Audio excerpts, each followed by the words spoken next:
காலையில் டிஃபனுக்கு இதை செஞ்சு பாருங்கள், அவ்வளோ டேஸ்ட்டாக இருக்கும். ஃபஸ்ட்டு ஒரு பவுலில் வந்து ஒரு கேரட்டை வந்து நல்லா துருவி சேர்த்துக்கலாம். அதுக்கு கூட வந்து ஒரு பெரிய வெங்காயம் அதையும் சின்னதாக கட் பண்ணி சேர்த்துக்கோங்க. ஒரு 1/2 டீஸ்பூன் இஞ்சி சின்னதாக கட் பண்ணது, உருளைக்கிழங்கு 1 அதையும் நல்லா சீவி சேர்த்துடலாம்.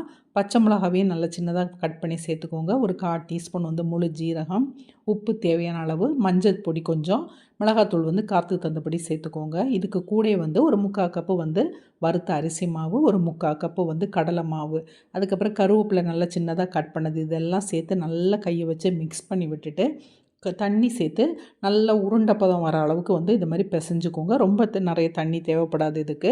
இதை மாதிரி பிசைஞ்சு வச்சுட்டு இப்போ தோசைக்கல்லை நல்லா சூடாக்கிட்டு எண்ணெய் தடவிட்டு உங்களுக்கு எந்த சைஸ் உருண்டை வேணுமோ அந்த அளவுக்கு எடுத்து நல்லா மெல்லிசாக தட்டிடுங்க. தட்டிட்டு நல்லா மீடியம் ஃப்ளேமில் வச்சு எண்ணெய் ஊற்றி நல்லா வேக வைங்க. 2 பக்கமும் நல்லா வேகட்டு. இது ரொம்ப டேஸ்ட்டாக இருக்கும். ட்ரை பண்ணி பாருங்கள். ட்ரை பண்ணி பார்த்துட்டு எப்படி இருக்குன்னு சொல்லுங்கள்.